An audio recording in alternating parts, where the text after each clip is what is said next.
Let's use some contact with a test. 1, 2, 3, 4, 5. 1, 2, 3, 4, 5, 5, 4, 3, 2, 1. End of test. Okay, we checked all 4 systems, and there you go on modulation, all 4, and keying was a go. Roger, you're loud and clear here also. I'm going to step off the limb now. That's one small step for man, one giant leap for mankind.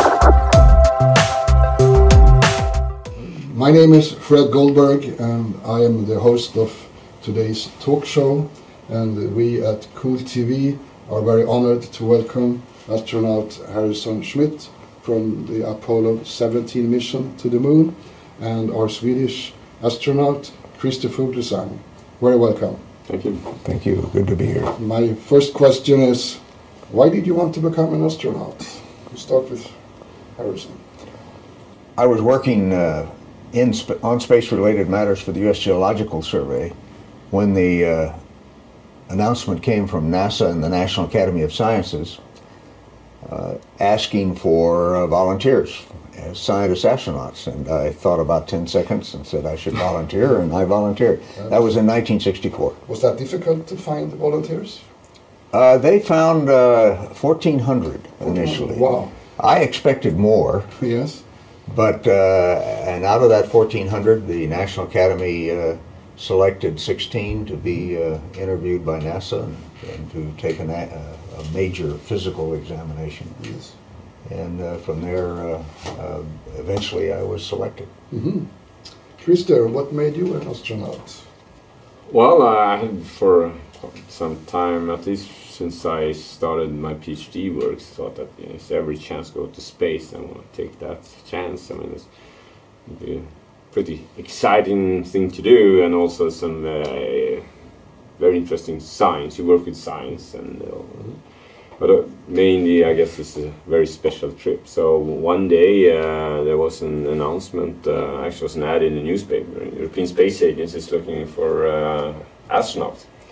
Until then, I had no idea European even had astronauts. So I was thinking along the lines, well, maybe I should try to find a job at NASA, or maybe I should try to figure out such a super smart experiment that they have to send me up there to do it.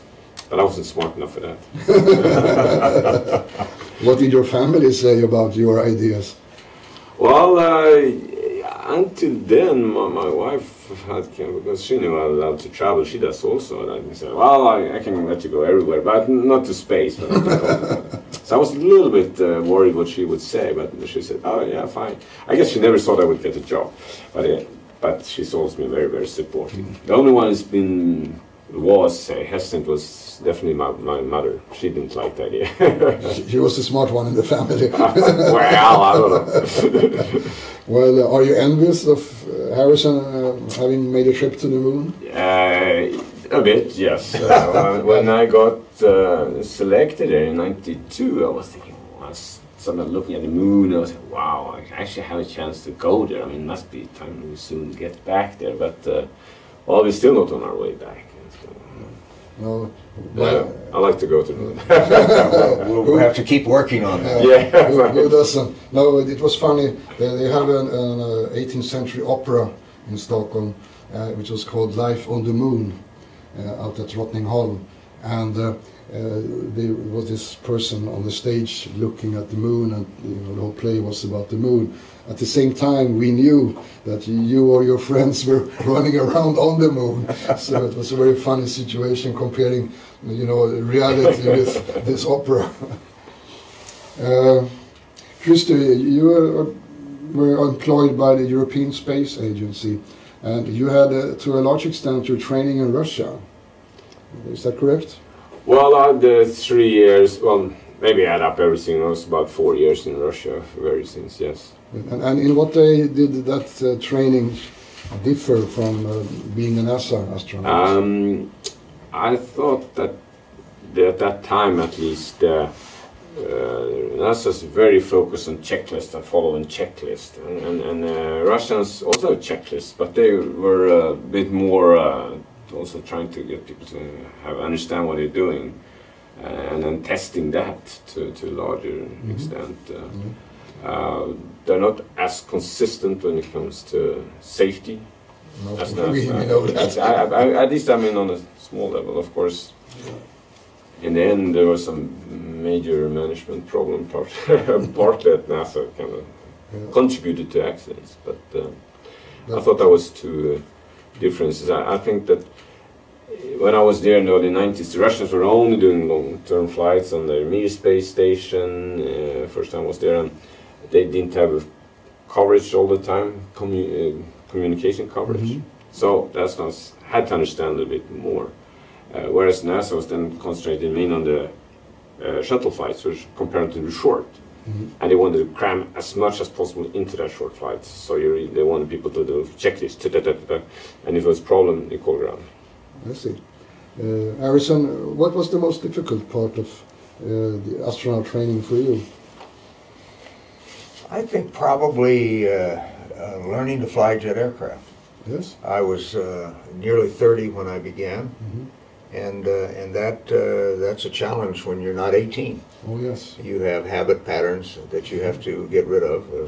Flying jet aircraft requires a continuous scan of little bits of information, but you have to keep doing it and integrating that information, and a geologist doesn't normally do that. No, that's true. And you didn't have a flight simulator in your computer to practice on, did you? Well, no, we certainly had aircraft simulators, but that was a new experience. I had not anticipated becoming a pilot. It was a very enjoyable experience. I enjoyed my 10 years of flying very, very much. Yeah. And you, Crister, what do you think was the most difficult part of your training? Learn to speak Russian. I didn't know a word Russian when they told me to go to Russia, and over there then at those days it was all Russian, no interpreters. There was not much material handed out. You had to kind of take notes in the lectures. That was the hardest. Very frustrating for the first half year. Yeah, I can imagine. Yeah. Sure it was. Otherwise, I think the most challenging training was the spacewalk training, which we do in a huge pool at NASA, and it's never easy, but that's also what makes it fun. Yeah. Yeah, I never had to become I guess, did you get certified to fly the T-38? Oh yes. Yeah, because yes, I was always flying the back seat, so I always had some. I was fully checked out. Everybody in Apollo really had to be a complete spacecraft member. As a lunar module pilot, I had all the responsibilities of any other lunar module pilot, and I think it's very important. In fact, I've always recommended to NASA that all astronauts should become qualified jet pilots. It's a learning experience, psychological as well as mechanical, and I think it also helps to integrate individuals into the team. I agree. I mean, I got a private pilot license. That was one of the first things, got that kind of flight training, but they never checked us out to fly the T-38 single-handed. We also, all of us, and this was a new experience for even the military and test pilots, we went to Navy helicopter school. Oh, and we all checked out in helicopters, but none of them had ever flown helicopters, so that really leveled the playing field a great deal. If you, only two, as you were in lunar model, of course, basically both of you have to be able to do everything. Yeah, the shuttle we were so many, so... Yeah, the lunar module pilot's responsibilities are more of twofold. One is a systems engineer to really monitor all of the systems, propulsion and the like, and also to manage the abort or the backup computer system, which was not as sophisticated as the primary guidance system, but nevertheless was an important part of the lunar missions. Yes, Harrisson, you have a background as a geologist, and you were responsible for educating all the Apollo astronauts in geology. What did you teach them? Well, the main thing that I did with respect to that was to change and recommend to Al Shepard, my boss at the time, that we in the astronaut office, we take responsibility for that part of the training. We had responsibility for all other parts of the training, and to turn it into one that was simulation-based. Even though you were working out away from Houston on geological problems, we changed it so that you were doing it in the same context of equipment, procedures and things that you would have to use on the moon. So that we integrated the operational side of space flight and EVAs, extravehicular activities, with the science part of it. Yeah, but I was thinking more about the geology issue. What did you tell them about geology? I didn't tell them anything. We had instructors. I okay. brought in people who were much more qualified and had the time to do things, to work with the crews. And it was more of a hands-on learning experience for them. We didn't try to make them into professional geologists. We wanted to be sure that they understood the sort of the basic observational techniques that geologists use and sampling techniques that they use. Geologists, they have a special hammer to knock out specimens. Did you and your colleagues also have this geology hammer? Well, we used hammers particularly here on Earth, but on the moon, because of the nature of the lunar surface, a more useful tool actually was just a scoop on a handle that enabled you to pick up rocks as well as soil. And we use the hammer frequently, but not exclusively. I see. I've been told many years ago that the astronauts were trained in telepathy in case your intercom system would fail. Is that correct? Well, I'm not sure where you read that. You don't want to believe everything that you read. No, that was not. You didn't have any kind of training along those lines. Well, when Buzz Aldrin was waiting for liftoff, sitting on the top of a big rocket, it crossed his mind that it was the cheapest bidder that built the rocket. And that worried him a bit, of course. And what did cross your mind when you were seconds before liftoff sitting up there? Well, the first thing was to actually get to liftoff. At 30 seconds on our flight, we had a hold because of a disagreement between the launch computer and what the rocket actually had done. The computer was wrong, the rocket was fine. And so at 30 seconds we went into a hold, and of course you're thinking about that. You always wondering whether the entire system knows that you're in a hold. And that took 2 hours and 40 minutes to resolve, and I'm one of these people that any time I have a chance to doze off, I will doze off. And particularly in a spacecraft where there's a humming of the pumps and the fans, things like that, and you're lying on your back. It's quite comfortable, and so I just dozed off. I can't speak for the rest of the crew, but I just dozed off. Well, I understand that all astronauts, they are allowed to have a personal kit with them. I know somebody brought a guitar with him and other items. What kind of personal items did you put into your personal bag? Well, in the Apollo, the later Apollo missions, after an incident on Apollo 15, our personal, what was called the personal preference kit, was very, very limited, and I just had a few family items in it. And did you bring your own music with you to play? I had a tape. In those days, you just had the tapes, small tapes, and had some country and western music recorded that I country and western, yes, I took up. Your favorite music, yeah. And Crister, did you also have your own music with you? Yes. So I think my first flight we had CDs, the CD player. Then technology advanced quickly. So my second flight was iPods, and iPods easy. I just loaded a lot of DVDs, CDs to the NASA office. Kind of loaded it to the iPod, and I mean there was so much I could take. And you didn't forget to download Du gamla, du fria. Well, I don't remember if I had it. One was because Swedish. That's the Swedish national hymn. Jag älskar det. No, I did not have that. Well, when you went to the moon, what was the prime mission for you coming off the lunar module? By the time Apollo 17 flew, we had a pretty good general understanding of the early history of the moon. We were still learning that, but we had a general understanding, and one of the things we wanted to do with 17 is go to the most complex area on the moon geologically, the most complex area, and learn, one, as much new material as we could, and to try to verify some of the ideas that had developed from the previous 5 missions.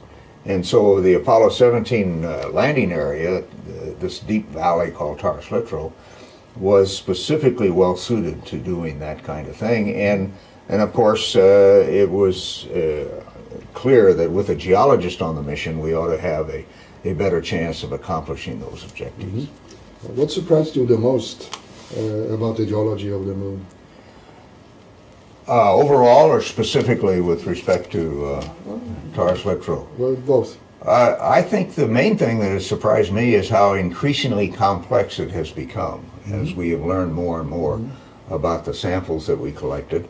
And that was becoming obvious even during the mission as we discovered these layers of volcanic ash that we suspected were around, but we had not really anticipated we would actually see layers of ash. It was a very fortuitous situation where a relatively recent impact of a meteor had exposed these layers, and we happened to come up on them, and I noticed that the color of the soil was different in that particular location. It was orange, was it? It was orange, and I dug a trench across it, and it was really quite a spectacular deposit. So that kind of detail was a bit surprising, since the moon has been exposed to meteor impacts for billions of years. Yes.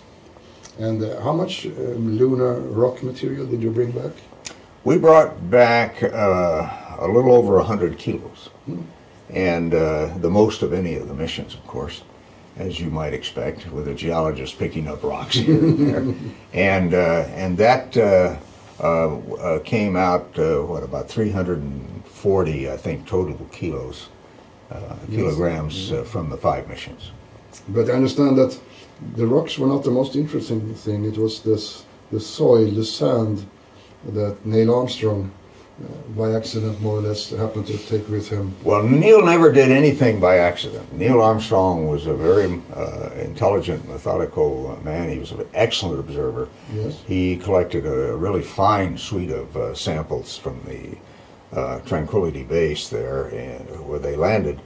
But he did decide to collect a great deal of soil in the rock box.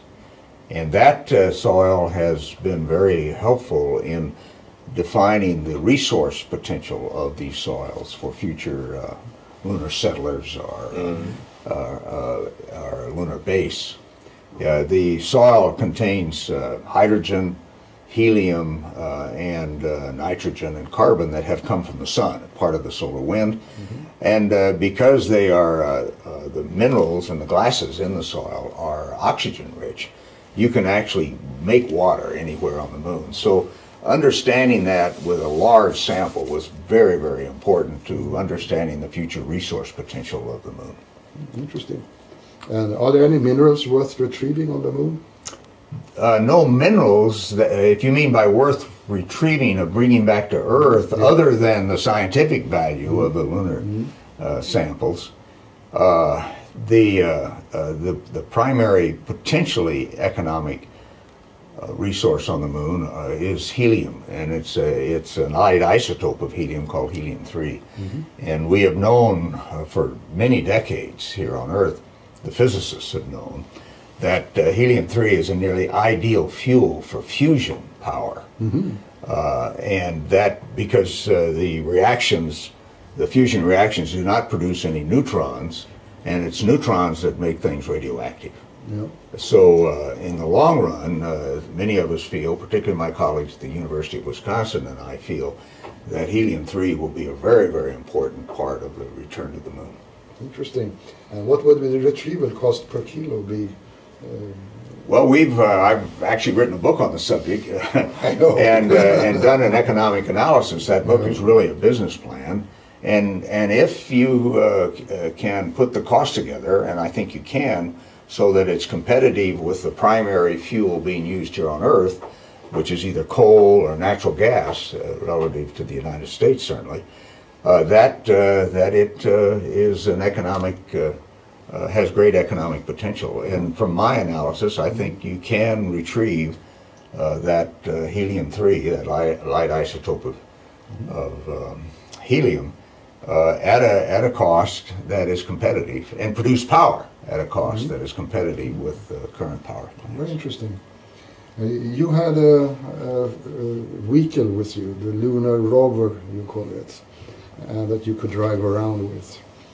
And what kind of problems did you encounter driving around in this lunar vehicle?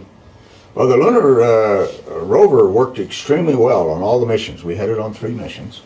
We drove it 35 kilometers total for days, as much as 7 kilometers away from the lunar module.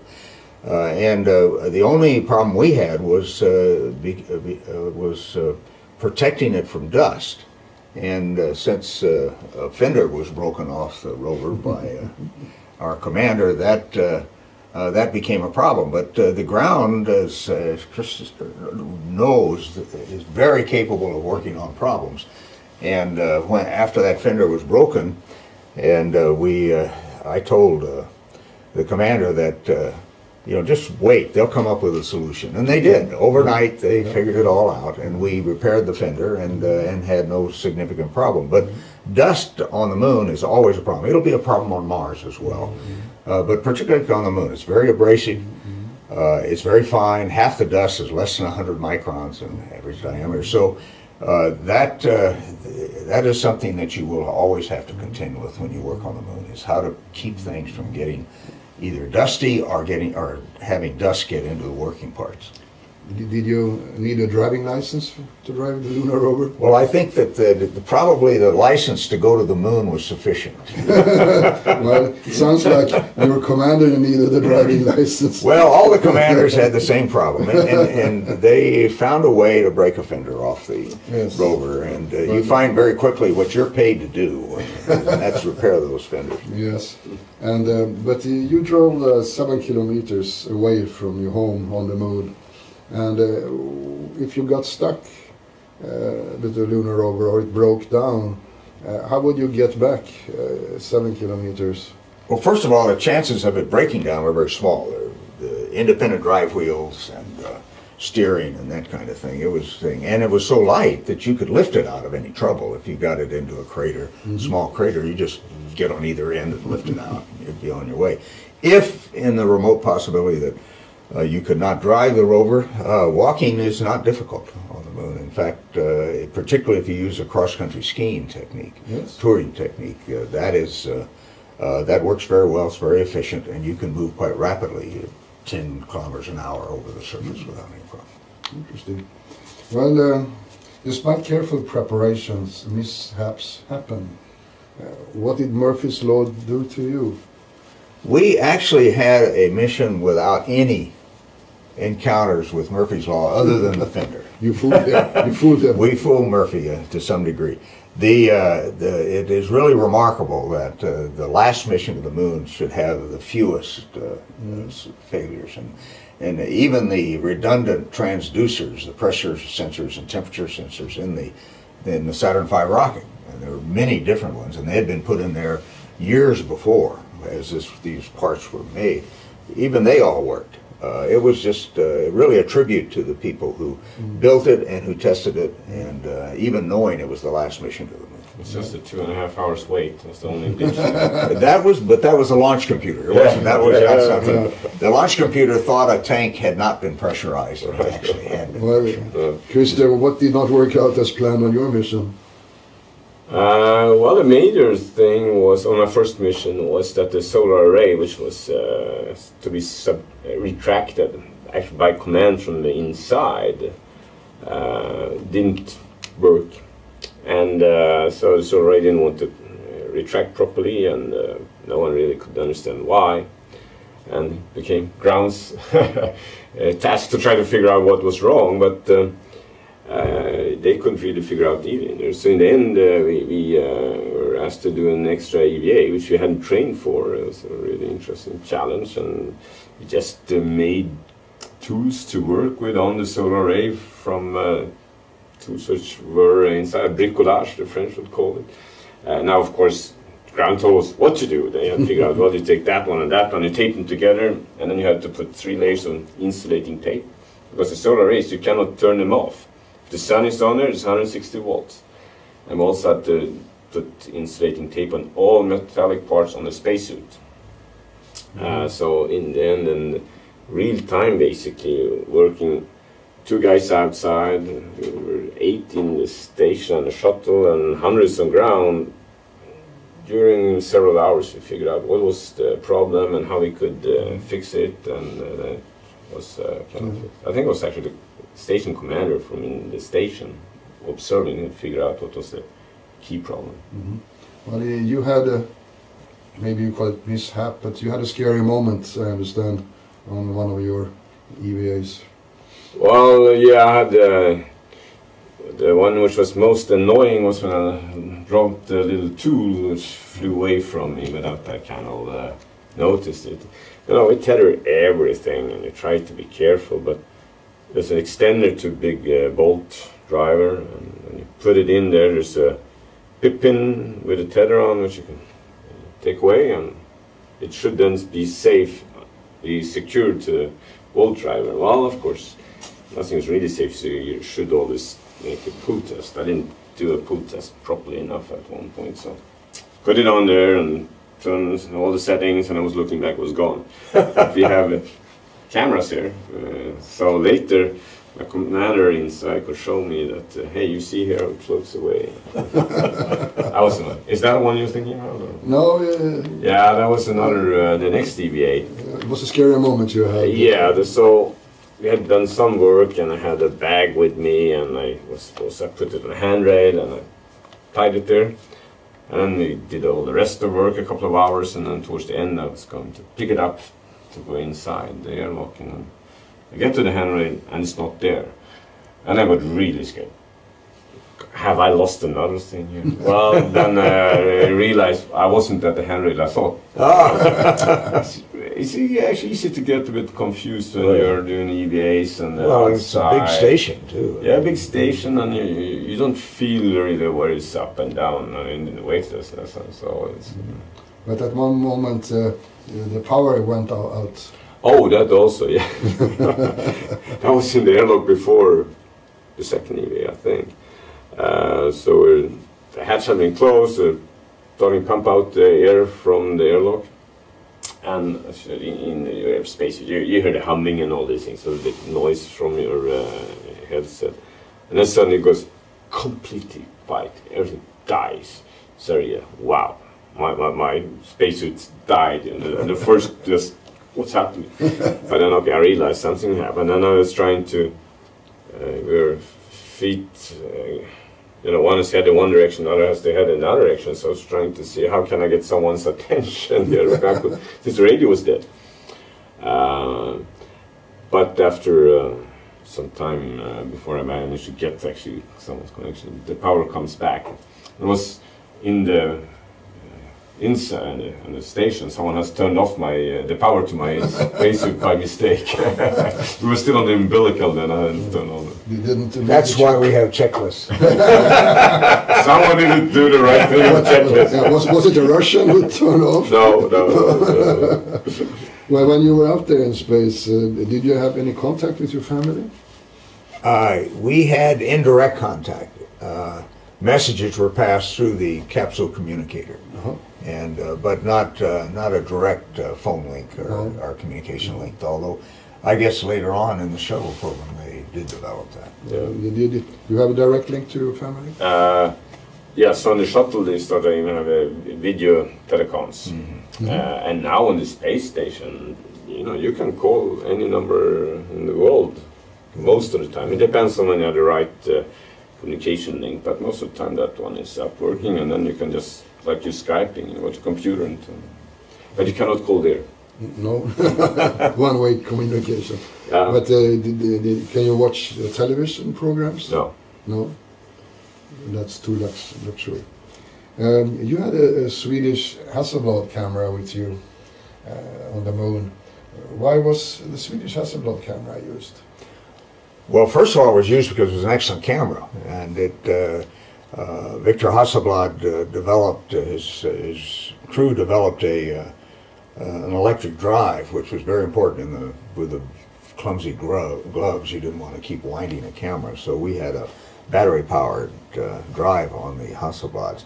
The origin of that, though, came from Al Shepard, who, on his first flight, suborbital flight, back in 1961, discovered that NASA had not provided a camera for the mission, and he went down to the local camera shop and bought a Hasselblad, and that sort of opened the door to that camera for the use in the space program. We had a 2 or 3 other types of cameras, but that was the primary camera we used, particularly on the lunar surface. And gradually the space qualification of the camera produced something that has just given us remarkable coverage of all of our EVAs.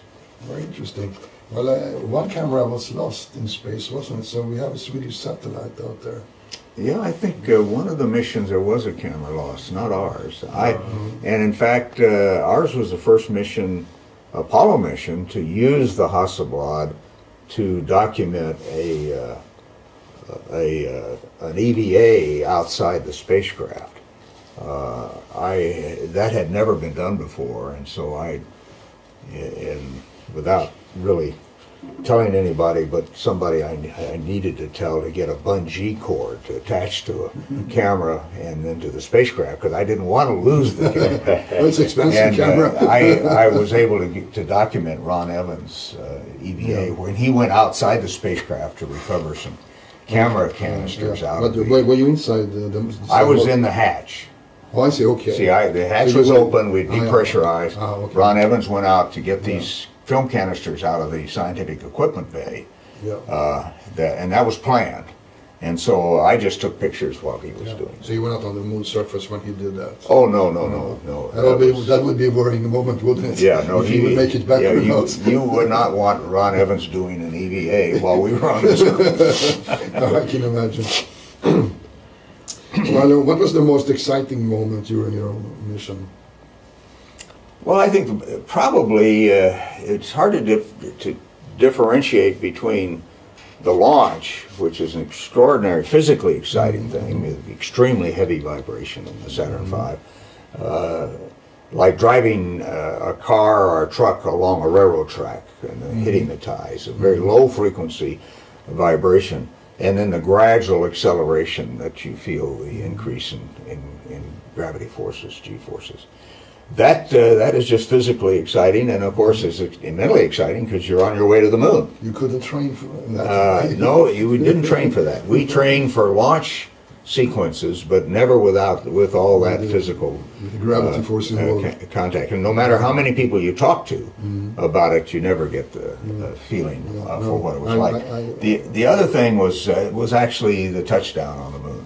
That was exciting. The whole process of some 10 minutes of going, slowing down enough that you could actually land where you planned to land. That was exciting. And even though had my head in the cabin most of the time in order to give the commander the information that he needed in order to actually set the vehicle down. It still was an extremely exciting period. And what was your most exciting moments? Well, I agree that the launch is certainly something special also, because you're on your way to space, and until you get going, you never know if you will get going, because there's so many technical glitches at last moment, and at least 5 minutes up to then there always can be a weather problem. But then spacewalks, definitely, particularly for the first spacewalk. Yes, I can imagine. How many people were you on your mission? So we were 7 in the shuttle both times, and the first time there were 3 on the space station, and second there was 6 on the space station. Quite a few. Were 30 in there at the same time for a little bit over a week. Now I was in Titusville once and watched a space shuttle launch, sitting on the roof of a mobile home, and you felt all your intestines moving around from the vibrations, also on the outside from the takeoff. That was even more so with the Saturn V. The Saturn V had a higher level of thrust at takeoff than the shuttle, and that low frequency vibration could be felt also miles away. Yeah, I can imagine. You're right, and actually it was enough. The acoustic energy was enough. If you look down at your necktie would be moving. Oh yeah. And you do feel it internally. But in Florida you don't wear neckties. Well, in those days we were very stiff. Let's put it that way. Those days. Yeah. Well, in the control rooms even today. Flight director and the capcom. Exactly. Yeah. Well, on your mission to the moon, you were away for 12 days, being more or less weightless. And how did you suffer from that coming back to Earth? The adaptation to weightlessness takes place fairly quickly.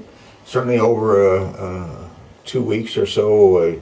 I think that for most people the adaptation is complete. I've always estimated about 2% of the people who have been in space may not really adapt to it. We've seen that, and so have the Russians. It's very individualistic. But most people adapt, and for my own feelings coming back was that it was not unlike if you've had to lie in bed for 2 weeks, and then you get up and you're just not used to working in a gravity field, and you are being on a boat. For an extended time. You get off the boat and you have to walk with your feet apart a bit, and your brain has to, those feedback loops in your brain have to start working again. So when you came back to Earth, you had the difficulty staying on the red carpet when you were moving forward. Yeah, no question about it. All three of us were wandering around on that red carpet as we approached the podium on the Ticonderoga, the carrier. But it took a few days to really start to feel comfortable. One of the things that people have noticed, I don't know whether you noticed or not, Crister, that sometimes when you're walking down a hall and you want to turn into another room, you either underturn or overturn. And you're just not quite as confident about your Geo inside wasn't adopted. That's right. Yeah. What's your problem coming back to Earth? Well, similar. I mean, and my two flights are similar lengths, 13, 14 days, and take some days to get used to it. And I also remember standing up. I mean, there's very smooth landing with a shuttle compared to any other vehicle, and it's been much tougher coming down with the ball in the water. But so you have a nice landing, and you kind of sitting, and then you stand up, and I remember how heavy it was. Exactly. Yeah. And I thought the second time I would remember it. No, it was just as heavy. And walking the stairs. Yeah, we as soon as we were on the carrier, we were lying on gurneys for our physical examination, and exactly that. I tried lifting my head, and it felt like I could never lift my head off that gurney. The other thing that happened, Fred, you might be interested in, and I'd be interested in your reaction, that you get lazy in space, because weightlessness is very easy to work in. Yeah. And if you're taking a drink of water out of a water container, and you have to go do something else, you just let the water container float, and then you go do something else, you come back and finish your drink. You can't do that on the carrier. No. And almost everybody that I know ended up dropping their first glass of water, because you'd take a drink and then you'd walk away from it and drop on the floor of the carrier. I thought you would answer that the worst part of coming back was that you had to clean the dishes at home. Well, you had to clean your stuff in space as well. So, you did, yeah. We just threw ours away. No, but I remember my first morning. I mean, we landed in the late afternoon, sunset more or less, and well, of course, ate and could meet your family. But then in the morning, I was used to go to the toilet. I just pushed myself a little bit and float over the toilet. I was trying to do that. I was disappointed. I couldn't do it. Nothing happened. Very disappointed. Well, another serious issue was that we know that many astronauts had severe psychological or alcohol problems after their flights to the moon. Did you also suffer from this kind of problems? I wouldn't say many. I think, again, everybody's an individual and they will have their own individual issues. I think most of the astronauts adapted very quickly to life. They had other things to do, either a mission, another mission that they were going to train for, or if in the case of Apollo, many saw that it was time to retire from being an astronaut and to go into business and that kind of thing. I had my scientific activities to go forward and work on the lunar samples and other things, and then I, of course, got involved in politics. So I think that was a very rare thing, actually, what you described. Maybe a couple of my colleagues had some problems at one time, but they worked their way through them, yes. And they described them in their own way. They're very forward, very straightforward about it.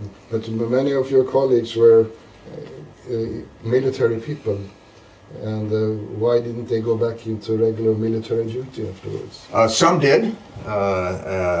Tom Stafford, for example, who flew on Apollo 10, became a 3-star general in the Air Force, was very responsible for much of the Air Force research and development at one time. Buzz Aldrin ran the Edwards Air Force Base for a while. Mm-hmm. Some did, but there was a bit of a problem that I think the military fellows ran into, because they lost a period of time, maybe up to 10 years, relative to their colleagues in terms of what the military thought was necessary for promotion. Right. And so most of them did not end up progressing further in the military in terms of promotion. Not all, but most of them. Yeah. Crister, in what way did your space activities change your life? Well, I guess the most obvious is I became very well known in Sweden, which can be mainly an advantage, and also you develop some self-confidence. Really, I mean, you train for something very specific, and mostly worked out very well. Had a good time and a very great group of people, and then in Sweden also again it was very kind of visible here. A lot of people followed it, and most people kind of, I think, felt proud that was a Swede who was in space doing yes, it, of course. Which has well given me some extra confidence, I guess. Probably maybe to kind of balance, you don't get overconfident, you don't kind of overuse things and things like that. But I have not changed any view of life or anything like that. And I mean, it's one of those questions, one of the most common questions, and I think it's one of the most wrongly assumption, which you were always saying, that people who've been in space, they change completely, or they got problems readapting or anything like that. No, I would say almost everyone which I've seen has not changed at all. Good. The Apollo program, with its moon trips, kept 400,000 people busy for a couple of years, I understand, and the costs were enormous. We also know that there are a lot of technical spin-offs. Has these spin-offs paid back the initial investments? Well, the initial investment was a geopolitical investment, Fred. It was the Apollo program. People have to recognize was part of the Cold War, yeah, and it was a response to the activities, the perceived and real activities of the then Soviet Union. And so, in that context, I don't know how you value it. It was an important part of it. It did, as you say, develop confidence in the American people, yeah, at a time when I think they needed that confidence in what Americans could do. But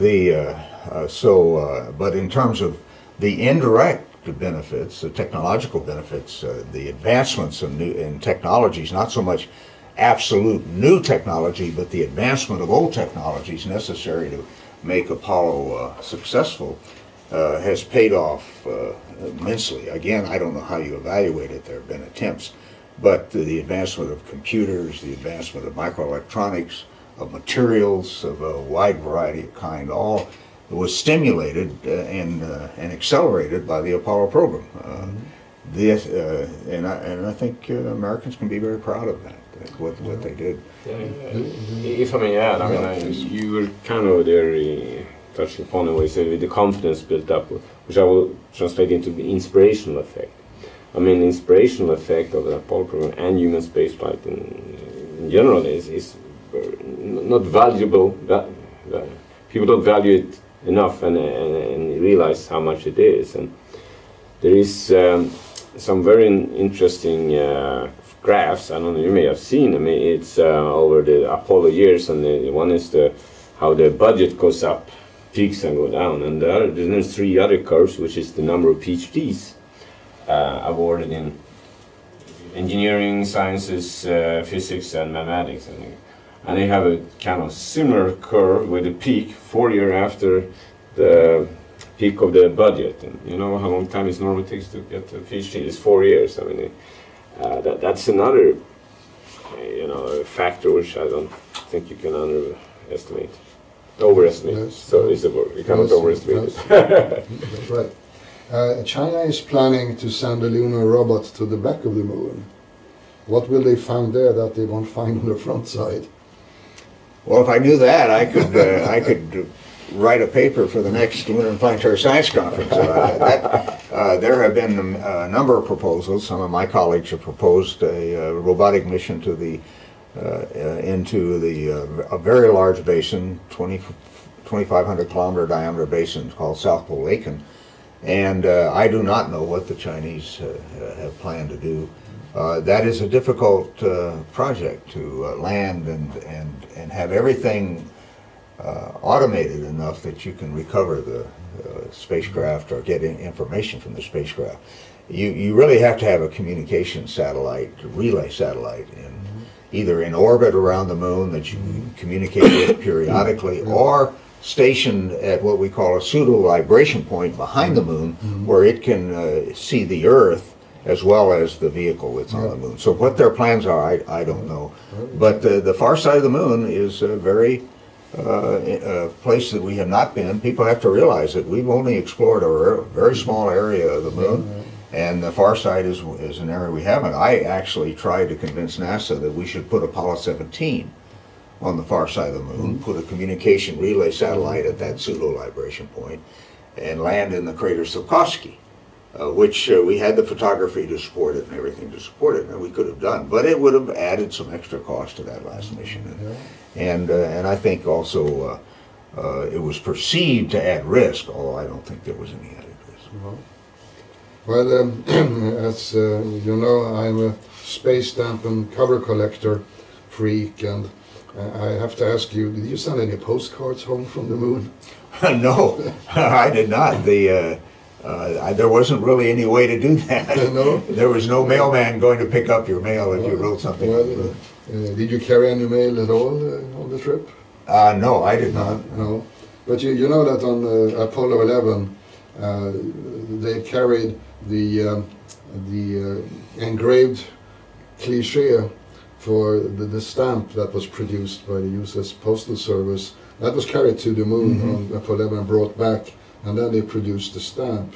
So you would have had a nice stamp to put on your mail sitting on the moon, where you could almost see yourself on the stamp. No question. Yes, we are coming to a near end here. You are known, just as Buzz Aldrin, not to believe in human-caused global warming due to CO2 emissions. How did you come to that conclusion? Well, I'm a geologist, and I look at the geological history of the Earth as well as the recorded history, particularly that since the Little Ice Age, and I see no evidence that human carbon emissions are changing nature's control of the climate. and that's just fundamentally it. So it's fundamental physics and chemistry. Well, it's fundamental geology. That too. It's yes. observation. Yes. And have you and got that's into what- trouble because you are mentioning this fact? Oh, I don't think so. I No. think there's a fairly large, there's a large group, probably a very large group of people who are skeptical about the politically driven climate issue. But no, I think Unfortunately, I think it'll, you know, science usually will out, and Correct. eventually people will realize that you have to test all hypotheses and look at the observational evidence. Well, unfortunately, many scientists have lost their funding or been fired even if they claim that you must Well, have that's a difficult thing for all of science. It's not just climate science right now. Is that the more governments fund scientific research, the more there's pressure to conform to what the answer governments want, and that you have to watch that. That's not just climate. It's happening in many different areas. Yeah. Well, of course, I don't really agree with you on this particular case. I mean, governments really would love to, of course, if it was not a problem with the carbon dioxide, because which the majority of the scientists at least seem to be thinking is that it's human-driven, and that's it's a risk in continuing the way. And it would be much easier for politicians if it was not like that. Well, I asked Anna Schmitt, who everybody knows in Sweden, for the scientific evidence that humans have changed the climate, and she couldn't produce it. I have written letters to 4 ministers in Sweden asking for evidence, and they don't answer. And I told them, if they don't, you are up to fraud. So we'll see what happens in the future. If you cannot produce evidence but you are saying, you're in big trouble in general. Well, it will be be easier for sure if it's not driven that the temperature rise, which is at least it's measured, if it's not driven by carbon dioxide increases. So I would wish that to be the case, but keep wishing. being not an expert, I mean, I tend to then trust what I seem to be the majority of the experts' opinion. But I'm aware that there is not 100% consensus. Well, ask your friends for the evidence and see what you get. Well, I'm not talking about my friends here. I'm talking about the experts. Well, I mean, well, I don't have. anybody. I have friends here. You are my friends, and I hope so. and the other friends. So it's not a question of that. Okay. Well, I have a last question. What question did you expect me to ask that I didn't?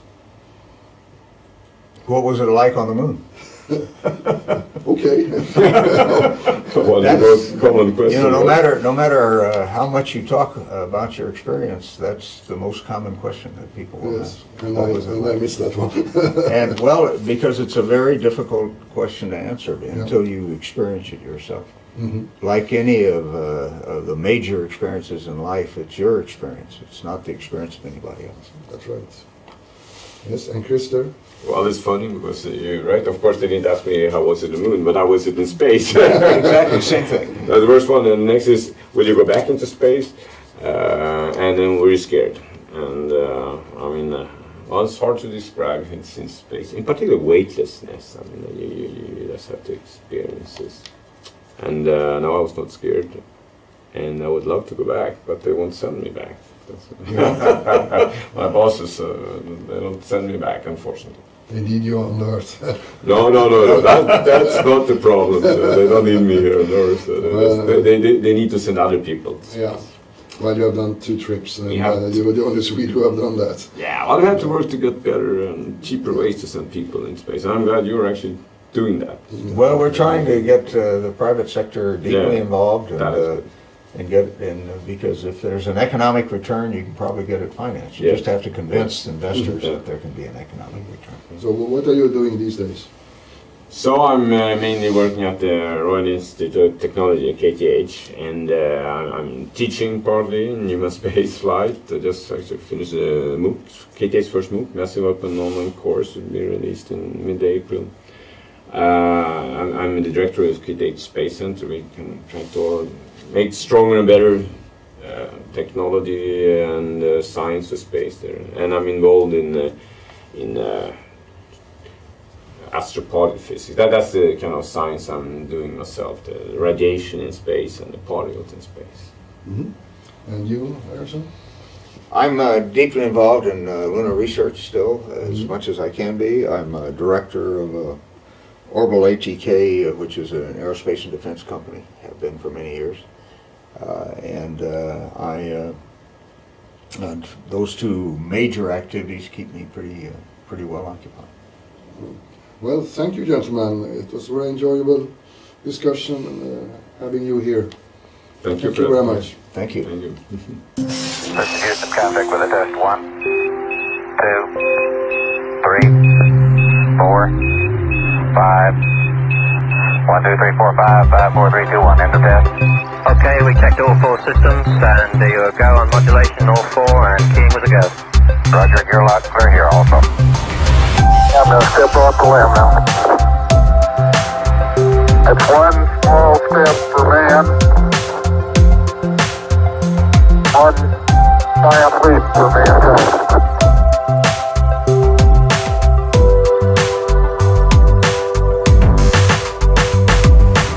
Discovery Houston, 20 seconds to LOS TDRS. Roger, it's nice to be in orbit.